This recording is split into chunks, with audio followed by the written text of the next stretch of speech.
Assalamualaikum warahmatullahi ta'ala wal barakatuh mga kamaster. Ngayon araw mga kamaster, pupunta kami sa Blue Mosque para mag-pray ng Idil Fitir. Dito kasi kami sa Maharlika Village, Taguig, Bicutan City mga kamaster. At ito na mga kamaster, malapit na kami sa venues or sa may Blue Mosque mga kamaster para mag-pray. Ito na nga mga kamaster, nakikita natin ng daming tao mga kamaster pumupunta sa Blue Mosque. Ang araw na ito mga kamaster, ito ang pagdiriwang ng pagtatapos ng Ramadan. So ayun nga mga kamaster, andito na kami sa venue at maghanap na kami kung saan kami po pwesto. Nasa unahan ko ang aking commander para maghanap din ng kanyang pwesto. Hiwalay kasi mga kamaster ang babae at lalaki. At dito na ako mga kamaster, may nakita na ako kung saan ako po pwesto. At pinauna ko na ang aking misis para maghanap siya ng kanyang pwesto. Nang, diretso na ako dito. Di na ako.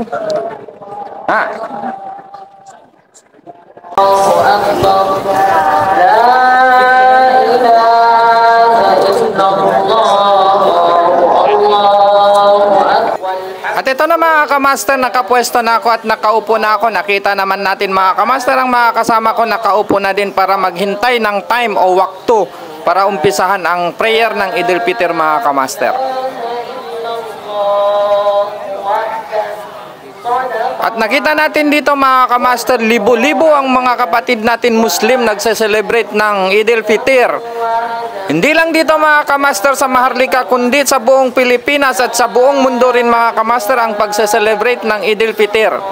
So hanggang dito na lang muna mga kamaster, hindi na natin mabidyohan ang pag-perform ng Idil Fitir prayer. Ayun nga mga kamaster, pagkatapos ng Idil Fitir prayer, masaya na ang mga kapatid natin Muslim buong mundo. Nakikita naman natin mga kamaster, ang mga kapatid natin Muslim nakipagbatian ng Happy Idil Fitir. At ako naman mga kamaster, hinanap ko ang aking asawa mga kamaster kung saan na siya. Hindi ko na makita mga kamaster sa dami ng tao mga kamaster. So ayun nga mga kamaster, tumawag sa akin, nandun na daw siya sa motor mga kamaster, at batiin na din natin siya ng Happy Idil Fitir. So ayun na nga mga kamaster, pagkatapos ng lahat mga kamaster, babalik na kami sa aming chinek-inan hotel mga kamaster para magpahinga. At dito mga kamaster, palabas pa lang kami, nagkaka-traffic na mga kamaster. So dami ng tao nag-attend ng prayer ng Idil Fitir dito sa Blue Mosque mga kamaster.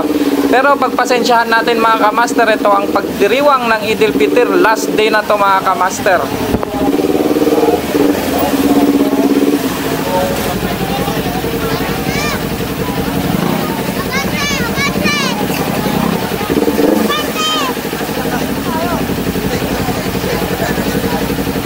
Ayun nga mga kamaster, napansin tayo ng batang makulit at nakipagkamayan sa atin mga kamaster.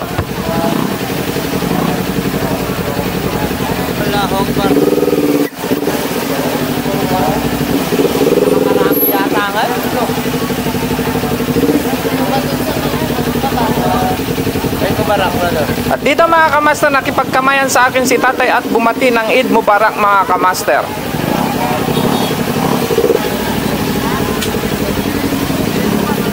At si kuya naman mga kamaster, nakita ang kamera natin, nakipag-peace sign siya mga kamaster. At ito pa isa mga kamaster, pakaway-kaway pa siya at pa-peace-peace pa mga kamaster. At dito na mga kamaster, nung maluwag-luwag ng traffic mga kamaster, pinasakay ko na si Mrs. mga kamaster para kami ay mabilis na makapunta sa aming hotel.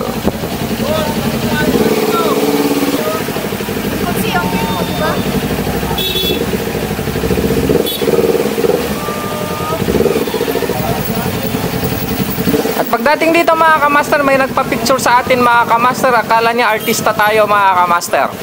Kinamayan ko na rin siya mga kamaster at binati ng Happy Idil Fitir. Pagkatapos ko siya binati ng Happy Idil Fitir mga kamaster, tinanong ako ng aking commander kung kilala ko ba siya. Sabi ko na mga kamaster, hindi ko siya kilala, pero sinabi ko sa aking misis ay ako ay isang artista. At sa area na ito mga kamaster, hindi kami makadaan. Pinakiusapan ko si kuya para hurungin ang e-bike na yun nakaparada mga kamaster.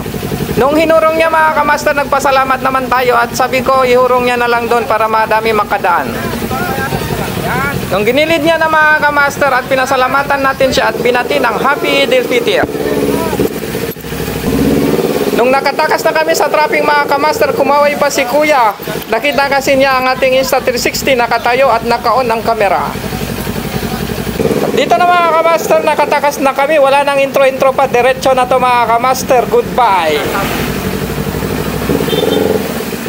Traffic dito yan.